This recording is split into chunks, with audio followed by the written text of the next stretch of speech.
This is Tailgate Talk. It's Ritter and Tasker. Again, don't forget to follow us on socials at On The Tailgate. I am at The Real Ritter, as in fishing reel, at Wisco Bow Hunting for Eric Tasker.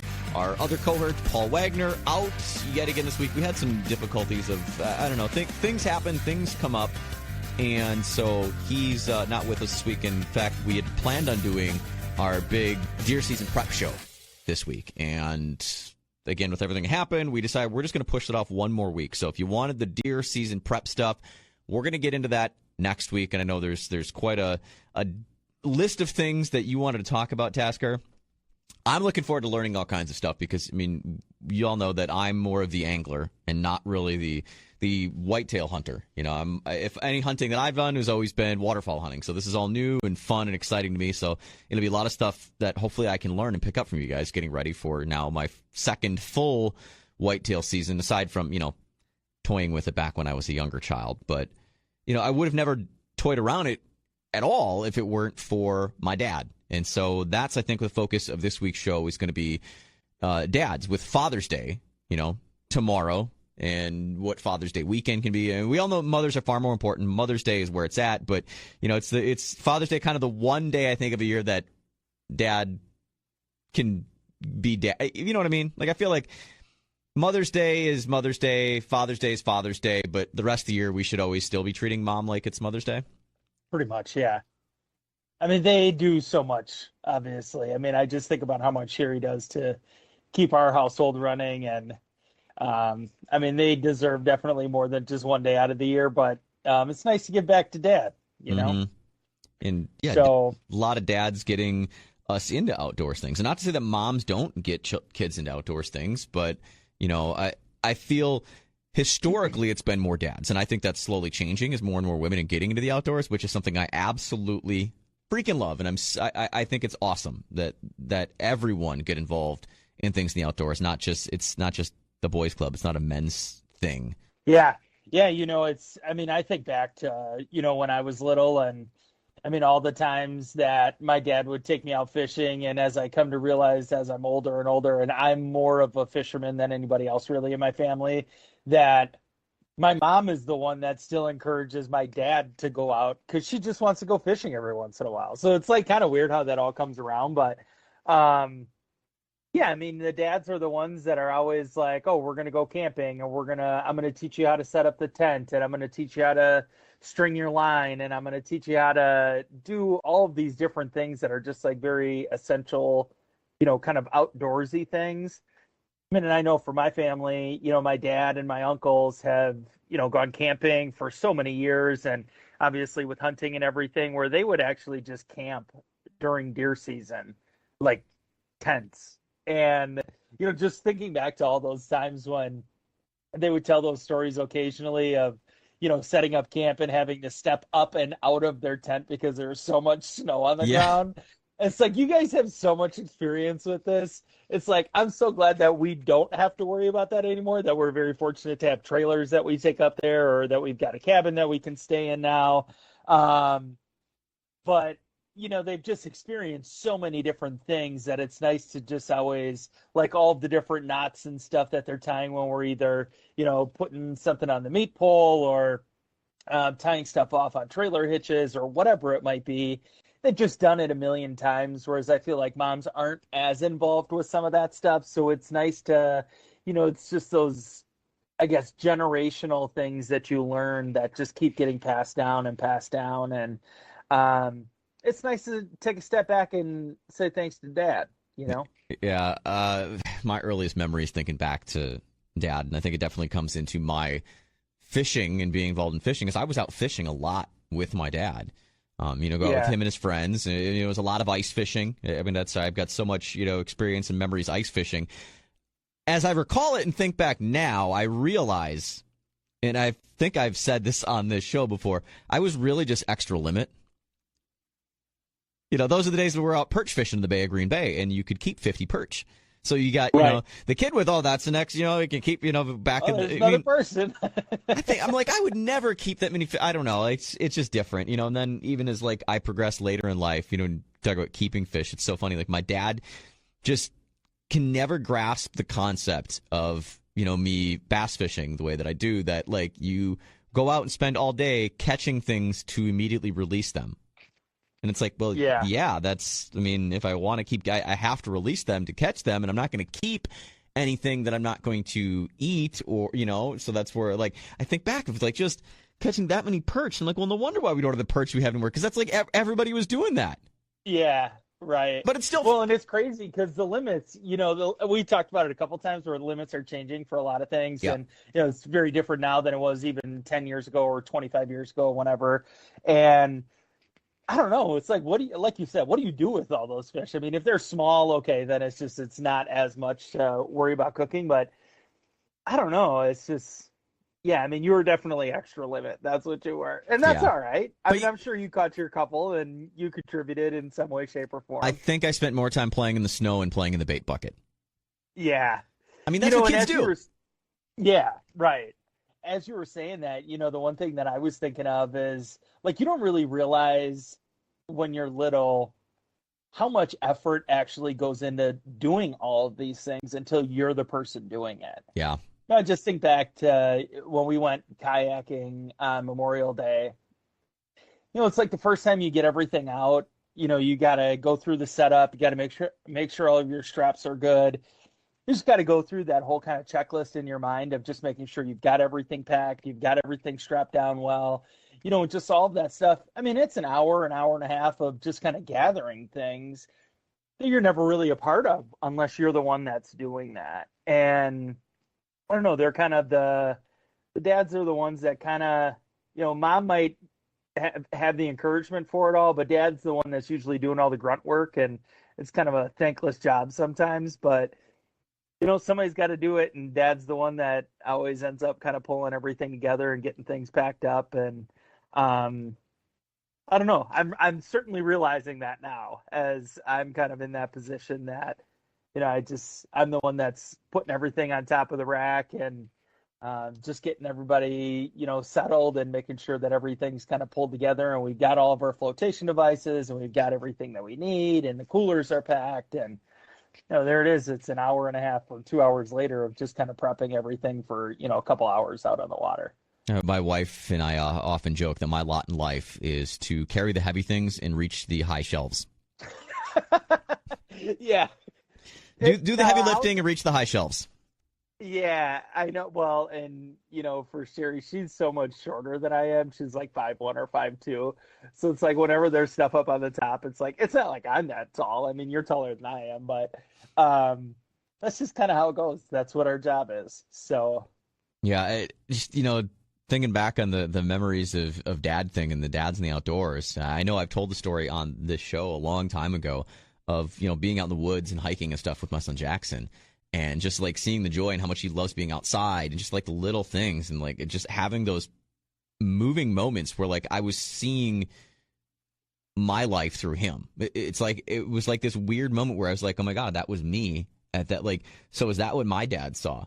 Like, when was, like, it's that weird, almost out of body experience. I mean, you feel like you're going back and looking back on yourself. And it's, dad's got it pretty cool. Being a dad is one of my favorite things, and that's why I've again talked about it here, that I walked away from all of my outdoor passions and hobbies for the first 3 years of my son's life, because I wanted to just soak that in, and I wanted to enjoy that time.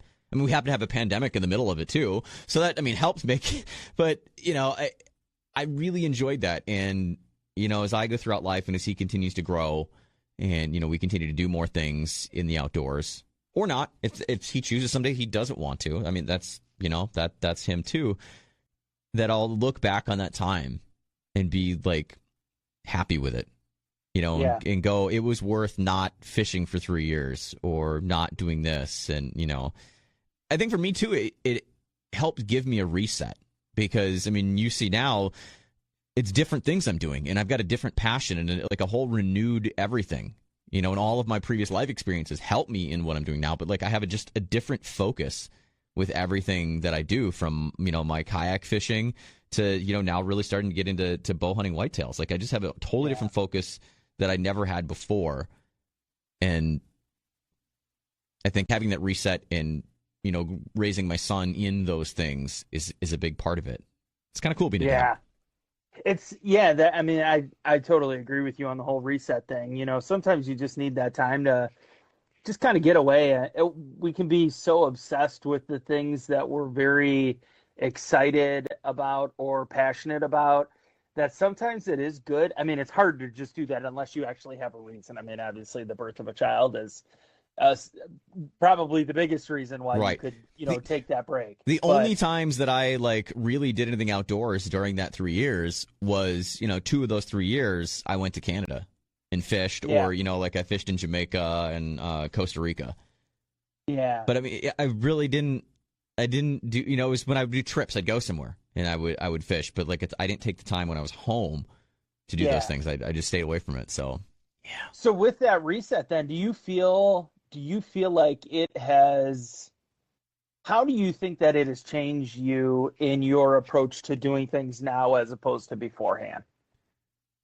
I'm more patient. I'm more intent, or I do things with more intent, I guess you could say. Sure. And that's where like kayak fishing really has brought me in, because I have had to do that. I have to be more resourceful. I have to utilize my time the best. I've got to shrink a lake. So like there's just it's so much more difficult, but I like it so much because there's so much more like small attention to detail, but yet it's also easily accessible, if that makes sense. Yeah. Yeah. Yeah. The goal is always still the same, but just the method behind the madness, I guess you can say, is a little bit different. Which, I mean, the first two things that you said, you're much more patient, you're much more intentional. I mean, that's all from like your nature versus nurture coming from your father experience or your parenting experience that, I mean, do things that just annoy you sometimes, or they don't do it the right way, or they do whatever, and you just have to be patient. Oh, And that is tough. oh, But the thing is, like I mean, no specific examples, but the only time in Jackson in an outdoors related thing, it's so funny. It's like if I'm doing anything and I like pull out the rods and I'm re-rigging rods or I'm doing any sort of tackle prep stuff, he wants to grab the biggest lures with the biggest and sharpest hooks. sure, And there's been a few times where I'm just like, no. Eventually, I'm just like, I've thought I need to just sit back and let it happen. The only way he's going to learn his lesson is, but I'm like, no, is that child abuse? If I'm going to like let my kid take a hook to the hand, oh, I've done it and get it out, but yeah. Well, you can touch the stove so many times until it's actually hot, it's like, no, and then like, you learn. Daddy, I want to play it. I'm like, you can't, but just please don't. It's so sharp. It's so dangerous. It's not sharp. I'm like, no, but trust me, it's very, very sharp. Like just the other day, he was like reaching at one of the rods that I still had the OG Slim tied on. And I can tell you, like that OG Slim, the hooks on that thing were so sharp, like a thread could be near it and it was going to hook into it. And I was like, just don't put your hands near it. No. Yeah, I can't remember. I don't know. I can't remember who said it, but it goes something along the lines of, where your children learn to grow is outside of your comfort level of what they're doing. Like, it's not that you're letting them run into a fire. It's that you're letting them get close enough to the fire that they know that something's not right, that they will back up. That's where you need to let them kind of explore and figure that out for themselves. And when you need to stop them, stop them. But obviously, at the and it really resonates because it's like, yeah, you need to be able to let them get at least far enough so that they learn, but obviously within reason that they're able to learn for themselves, because that's where I mean, little man's just going to keep telling you it's not sharp till he finds out how sharp it is, and you guys are taking a trip to Freighter. I feel like I did the same thing to my dad, probably. Yeah. What's up? It's Ritter, Tasker, along with, you want to follow us on socials, it's @on the tailgate. This is kind of cool. It's not often we get chances to have big country stars on our show. And, it's always been something that country music and the outdoors goes hand in hand. If you think about, just the artists and people in involved country music that do things like hunting and fishing, but then the fact that they write them into their songs. And it's no secret, he's a big outdoors guy. If you follow him on socials, you've probably seen a lot of outdoor stuff. Got a lot of songs about outdoors. In fact, are a part of this show. and he's going to be playing in our neck of the woods, Milwaukee, here for Summerfest coming up soon. Thomas Rhett, how you doing? I'm better than I deserve. Thank you for asking. Well, excited to have you. Excited to have you on the show, and we were actually just talking about this off the air, like the weird faces that you make and you don't realize you're making. Does that ever happen? Like, I mean, have you seen a photo of you on stage and been like, what the? Yeah, I mean, most pictures that I get back after a concert are like, what was I thinking in that moment? The majority of it is like stink face, especially like if someone's playing like a ripping guitar solo, like my face just like does things that I can't control. Yeah, you look like you're in pain. Yeah, you look like you're in pain, but you're actually just overjoyed for the fact that you're hearing a ripping guitar solo. Yeah, guitar's one thing. I think the people that make the biggest expressions, you have to notice us on stage, is drummers in any band. Oh, I do. It's everyone's got their own unique face they make when they know that they're doing something that is super impressive, you know? Yeah, it's like the check me out, man. But it's funny because, like, when they make that face, you turn and look at them and you try to make the same face that they're making. And they look at you and they're like... You're so right. Like, how often do we do things like that? We should like, replicate. I know, it's absolutely incredible. What kind of things do y'all talk, like, what kind of faces do y'all make in random moments? I was talking about every time I cast, when I'm out, like, flipping docs and stuff, I do this weird thing where I bite my lip. I don't know why. Like, I've filmed myself, and so, like, I've seen this. I'm like, why am I making that dumb face? Like, this, like, it's a stupid motion. Hey, I get that, though. I remember when I played football, you know, when I was in high school, I would like miss a tackle or like I wouldn't catch a ball as a receiver. My dad would always tell me, you're not holding your mouth right. You know, maybe you're doing something right with that cast biting your lip. Maybe it's just part of your perfect casting routine. Yeah, that's what it is. If I don't do the lip bite, I'm gonna mess up. I got you. You mentioned being overjoyed before, which I can't imagine even what overjoyed for Thomas Rhett means. I mean, was it Slow Down Summer was just your 19th #1 song? Like, do you still celebrate those? Or it really is crazy. Like, I've had a lot of time, you know, over the last 6 months just to kind of reflect and, like, just I'm in such a state of gratitude right now. Like, I look back at, like, the beginning of my career and I'm like, there's no way that this should have ever happened, you know? Like, I feel like some of the songs were good, but I just can't believe that we're sitting here talking about 19 #1s. And so, like, I don't know. I look at my wife and I'm like, can you believe that we have done this? You know? And so I feel very blessed at this moment in time, like, and to get to celebrate that with like my 4 little girls and all the co-writers and the producers of the record. It's just been a really special month getting to celebrate that song. You know, we've kind of seen that progression over the years. You know, you just right here at Summerfest, you look from like being, you know, one of the kind of opening acts up to headlining the big main stage. Yeah, it's always so crazy, man, because, you know, the majority of the places we play that we headline in North America, like we've opened those places for FGL and for Luke Bryan and for, you know, for Jason Aldean and for Dierks Bentley and for your name to be kind of on the closer. It's still kind of a pinch me moment, to be honest with you. Summerfest has always been one of my absolute favorite festivals to come to, which, I mean, I love being in Milwaukee anyway. There's something about the people that show up to the shows there that just brings a whole different type of energy than we experience in a lot of places in the country. And so it's one that, like, is a huge bucket list moment for me to be able to headline this festival. All right, so this year it's a guy named Ryan Hurd and this other Rhett Akins guy. Yeah. I mean, do rules change when he's on the road? Well, sort of. But, I mean, he was like, he toured with us in 2019, and I remember, you know, normally we give, like, the opener slot, like, a 25-minute set, right? It's just kind of standard across the board. And my dad came up to me the first night of tour in 2019. He was like, hey, do you think it's cool if I play for like 28 minutes? And I was like, I mean, yeah, I mean, you can play as long as you want to, you know? But I just thought it was hilarious that Dad, like, came up to me first night of the show, like, asking for something different in his contract. Hey, Dad, you're in my house now. You got to follow my rules. Hey, you're exactly right. You're exactly All right, so right. I want to know, Thomas, he gave you feedback on your football skills. Has he given you feedback on your shows? He used to all the time. You know, Dad would come out to so many shows, and, like, right when I get off the stage, we'd get on the bus and be like, hey, what'd you think about that opener? Like, what'd you think about playing this song in the middle, or what do you feel about closing the set out with this? And he would immediately give me, like, very almost too honest feedback, but I think you need people like that in your life because they definitely make you question, you know, what you're doing up there. And he's just been a great mentor, not only from a performer standpoint, but also from a songwriting standpoint. So I attribute a lot of what we do today to, you know, tough conversations with Pops. All right, so we just mentioned you had your 19th #1 single. I think I know what the 20th is going to be because there's a lot of people talking about this song with Riley Duckman, you know, with Riley Green. How did that whole thing hook up with you guys to get together for that song? Yeah, and I'm so pumped about this song. Because I go back to immediately the day that we wrote it. I wrote this song with my dad and Josh Thompson and Will Bundy. We were in Ohio writing, and we finished this song and it immediately kind of screamed that it needed a feature on it. And Riley and I had been hanging out, pretty good over the last couple of years, become pretty good hunting buddies and fishing buddies. And this just seemed like a song that was like right in Riley's wheelhouse. And so I asked him if he would do it, and he came in and sang the vocal, and it just took the song from a song that I love to a song that like I really loved. And I've been playing it, acoustic on the road for a couple of years now, or at least in like 2021. And like the reaction that I got just with an acoustic guitar kind of told me everything I needed to know about how the recorded version was going to come out. And so I'm just so pumped that the song is finally making its way onto the country music airwaves, and I think it's going to be a really cool song for the summer. I feel like I have the idea for the celebration for that number one. Riley Takes You Fishing on Guntersville. Yeah, we should definitely do that. Yep.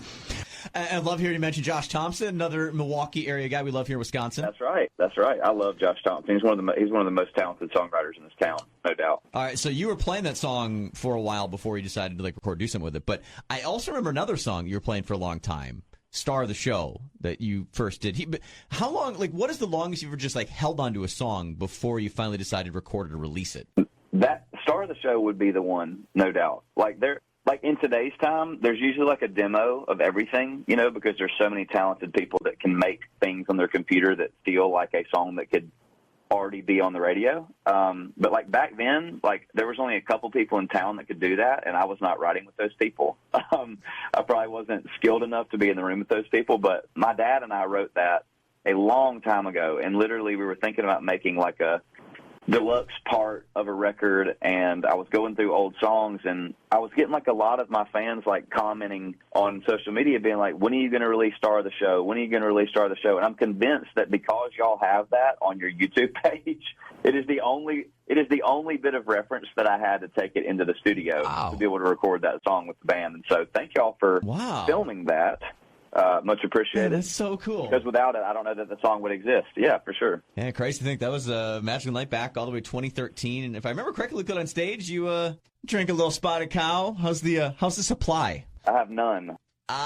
This is okay. Now I remember earlier when you said why you love always playing in Milwaukee. It's because you need to come here to get the Spotted Cow. Okay, that's why. That's why we're coming back, man. Isn't it isn't there some rule that you can't bring Spotted Cow across state lines? Well, I mean, technically, where you can't be a bar or something, buying it, bringing it, reselling it. I got but you. They'll probably look the other way if you're just filling the bottom of your bus with something. Well, y'all just don't tell anybody if y'all see 5 cases on my bus. Well, I promise we'll keep that a secret. Always great talking with you. Love it, man. Hey, get out, enjoy some fishing and whatnot before we see you coming up here at Summerfest. Yeah, likewise, man. We'll see y'all up there very soon. Absolutely looking forward to it. Summerfest, playing the American Family Insurance Amphitheater, the final night, in fact, Summerfest, Saturday, July 7th. Thomas Rhett tickets are on sale. You can get them linked through Summerfest or our site. And, yeah, it's going to be awesome. Always love talking about my man, TR.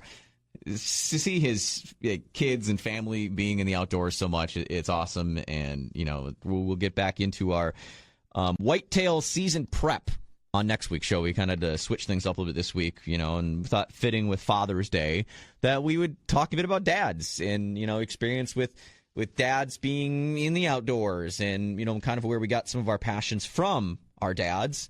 Is there a certain memory that stands out with you, Tasker, from your dad? Of something in and around the outdoors that's happened that you'll always remember forever? I know I put you on the spot there. There's one that is not necessarily related to the outdoors, but my dad was really, really big into softball. He played in a bunch of softball leagues, and it's just because this is one of my all-time memories of my dad and I. So we're getting ready. He was wrapping up a game. We were loading up the truck, and he had an old school Jeep. This was in the mid 90s. He had one of those really, really boxy Jeeps, and the whole hatch goes up, and it's got the sharp corners on it. Yep. Okay, so you're laughing, so you know where this is going. Have a feeling. We're loading up the car, and they played for a bar. Of course, they had a bar as a sponsor, so we would always go there afterwards, and that was always the most fun for me because I could run around and eat 12 bags of chips and have 14 sodas, and it would just be total chaos. Right. And, they could sit there and just have fun, have a couple beers, and then we'd go home afterwards. So we're getting ready, and I was so excited to go to the bar That sounds terrible, but I was so excited to go to the bar and like run around and play games and do all that stuff. Listen, we grew up in Wisconsin. Going to a bar as a child is baby in a bar is where we draw the line. But like once you can stand or sit on a bar stool, you're fine. You're fine. As soon as you can see over the pinball machine, you're just another person in the bar. And so he has the majority of his stuff loaded up, and I was tall enough that I could reach the latch, and I brought it down. And right on the corner of the trunk smokes my dad right in the top of the head. And I don't remember a time where my dad was so close to strangling me that it was something that I will never forget.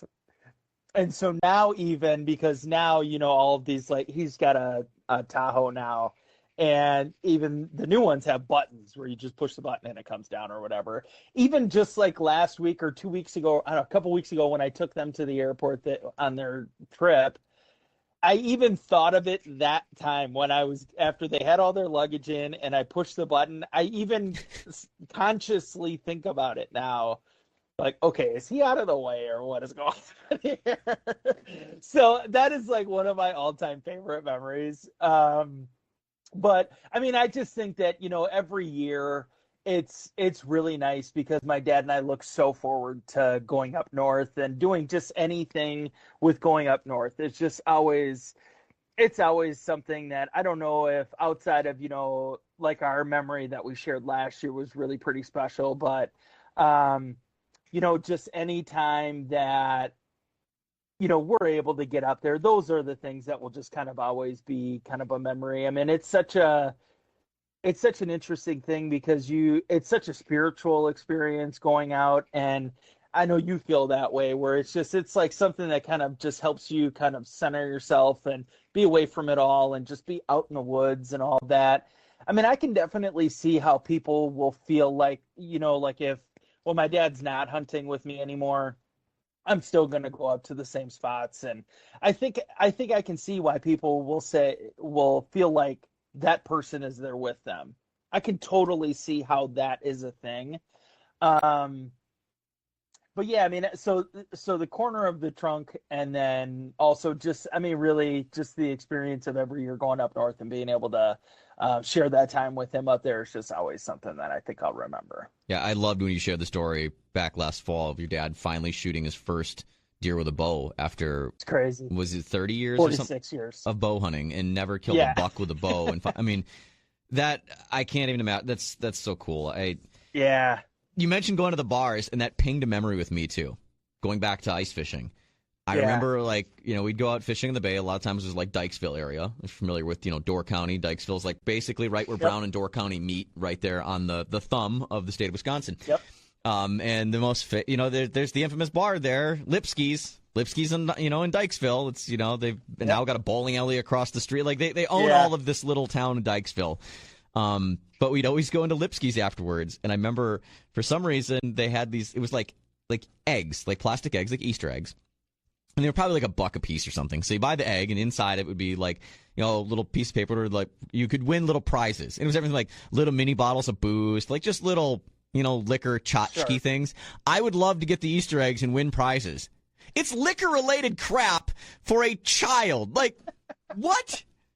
But I remember it. Fine. And it's not like I was remember that forever, right. Yeah. It's not like I was but like nowadays, if I did that, I feel like people would look at you like, what? Or if I came on and I told that story and was like, hey, I had my son at the bar, I was buying all stuff, he won a couple of bottles of booze, and people would be like, they would think there's something wrong, and they would immediately be calling, Child Protective Services that like I guess it was just a different time, but that's a fond memory for me to remember that of like, maybe it's because it's so ridiculous these days, like it sounds so ridiculous. But yeah, it was a lot of that. And, I was lucky. I got to spend a lot of time with my dad out in the big pond when I was, mating and stuff with, salmon charters. And I was telling the story to someone the other day because we had got talking about what's the longest you've ever stayed awake. And I was like, I can tell you flat out, 38 hours. We're like, what? So I'd run a trip in the morning out of Kewanee. And the guy was running with his boat. We pulled the boat out, and we were going to go fun fish up in Sturgeon Bay on Sunday morning. He so happened to be having a party for his dad at his dad's house that was up sort of towards Sturgeon Bay. And we were at the party, hanging out and this and that. And it got to be a point where it was like 10 o'clock at night. And we're like, well, I mean, what's the point of going and getting sleep now to like get up in like 2-3, hours and then, go back out fishing anyway? Should we just like go grab the boat and go now? So we ran back to where the boat was, picked it up, ran all the way up to Sturgeon Bay, we were on the water. I think lines in at 2:30 in the morning. Wow. We had our limit of salmon. It was me, my dad, Jake, the captain, and one of his friends. So it was 4 of us on the boat. We had our 20 salmon by 7 a.m.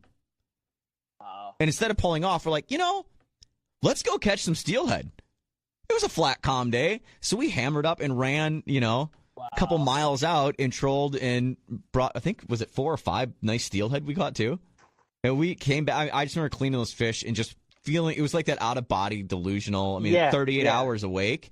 It was like 36 when we were cleaning fish, and I immediately went home and just like passed out. But yeah, that was a really fun trip that I'll always cool. remember. So that was like older in life of me to be able to share and be a part. It was just, it was a lot of fun. Oh, I think my dad caught his biggest steelhead ever too on that day. We caught some big steelhead. It was a lot of fun. Yeah. Yeah, man, it's just, and it's like you could ask me this question again in a couple weeks or a couple years or whatever, and I'm sure there'll be something else that might trip in my mind. But I mean, I feel like the corner of the tailgate and just the every year kind of annual trips up north is something that, I mean, it's such a cool thing, and it's just something that you'll always remember, and hopefully you'll have those opportunities to do that with your little guy too, and just keep building on that stuff, I know everyone that has had a moment with Dad is thinking about that moment right now of what their moment is to them. I know it's going through your head. You're thinking about it, and that's awesome. Yeah. I had an idea that I was going to do on my YouTube channel of like a gift guide of gifts that Dad wants, or that Dad would be great for Dad as like if he were a fisherman. And I never ended up doing it because, that's sometimes just what happens. But I still have that list here. And I figure I share it here. I mean, I know that it's, Father's Day basically come and gone at this point. But just something to think about, like going ahead, Christmas, some ideas for Dad. And this is like legitimately all stuff that, well, most of it that I have that I can attest for that it would be awesome. First off, that I say an idea for Dad is a pair of Costa sunglasses, Costa Del Mar's. Yes. A good pair of polarized sunglasses. I know there's lots out there. I'm very partial to the Costas. I just think they're some of the clearest. They're especially their glass lenses. They're fantastic. A pair of Tough shoes or boots. The Tough brand. You see the shoes that I wear. They're self-bailing shoes. I can walk in and on anything. They're non-scuff. So even like if you're using it in a boat, like the floors of boats a lot of times. I mean, you went fishing on the ocean. They're like, "Oh, take your shoes and everything off," because they don't want you scuffing up the deck on the boat. These won't scuff anything. They're awesome shoes. I mentioned a travel rod and reel. We've talked about me traveling. I bring my travel rod, when I travel to Mexico and stuff. So I bring a rod and reel with me everywhere. It's great to be able to pack it away. Sun shirts. So either Hook or AFCO or one of those, UV sun protection things. I even wear the UV gloves now.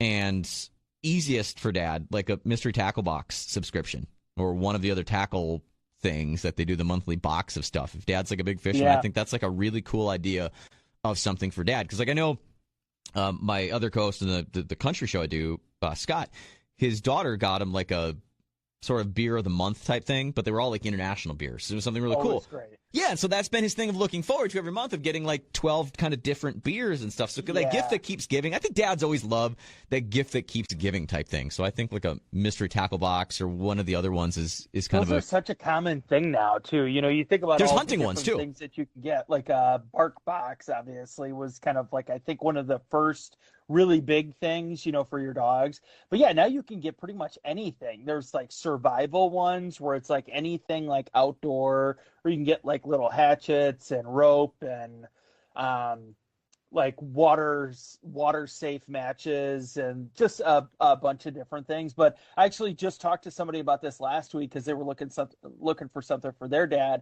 I think they might even still have a 20% off subscription for Mystery Tackle Box. Depending, I think any level of the ones that they have, I'm almost positive that they still have that. So, if you're looking to save a couple bucks, it's a great way to. Or dad treat yourself, or again, any of the things that I've mentioned. If you get gift cards or something like that for Father's Day, it's great to turn those gift cards into that. Yeah. So. Yeah. No, there's so much stuff, and it's kind of nice because all of these companies do a really nice job. Whether it's Cabela's or whoever, they do such a nice job. I bet I've gotten. It's got to be at least a dozen different emails of gifts for dad, start thinking about dad, not too late to shop for dad. I'm email right now. All of that stuff. There's it's a ton of stuff. So many here. Oh, like even so when we had John and Vince on the show, John got me turned into the PC Fun fishing reels, which is the big sponsor of Caleb Kufal from Wisconsin and the Bassmaster Elites. I'm running some of the reels this year, which I'm not going to give a full for sure they're the yay thumbs up until I use them for a while. I want to be honest about my review of things. Just I did a quick video on my YouTube channel touching them, feeling them, and kind of giving that first initial reaction to them.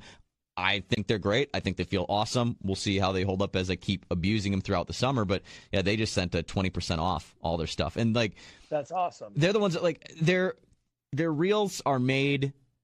I've heard that. They say that they're made in the same factories that make the big ones. Some of the reels I've heard are made in Daiwa's factories, so they're basically Daiwa's. But I can't confirm that. That can't be confirmed. So and they're made at a better price point than some of those higher ones. So I think you've got a reel that's $40, like the Torrent that I got. 20% off of that is what brings it down to like $30. $32, yeah. For a bait caster. I'm telling you, I have that reel. It does not feel like a $30 bait casting reel. I will tell you that flat out. It to me is up there with other reels that I have that are in the $100 to $120 range. Feel like a much higher quality reel than it says. So not an ad for them. Just off topic. As I was flying through my email, I saw that they were in my email. I thought I'd mention it. So you can't mention anything. It's a great time to look for a lot of that stuff, because even if it's something that here's like a little sneak peek of what we're going to talk about when we're talking about prepping for deer season. You never know when things are on sale. So even if it is a holiday or whatever, if there's stuff you need, keep an eye out for that stuff, because you never know when that stuff's going to be on sale. And now that we're starting to inch towards the middle of summer, typically you're not going to see the newest fishing stuff on sale, or the new hunting stuff's not going to be on sale. But I just always make mental notes of that, because I always struggle to find stuff for my dad. Mm-hmm. So I always just kind of keep that in mind. What are some of the things that he really needs that he just wouldn't buy for himself?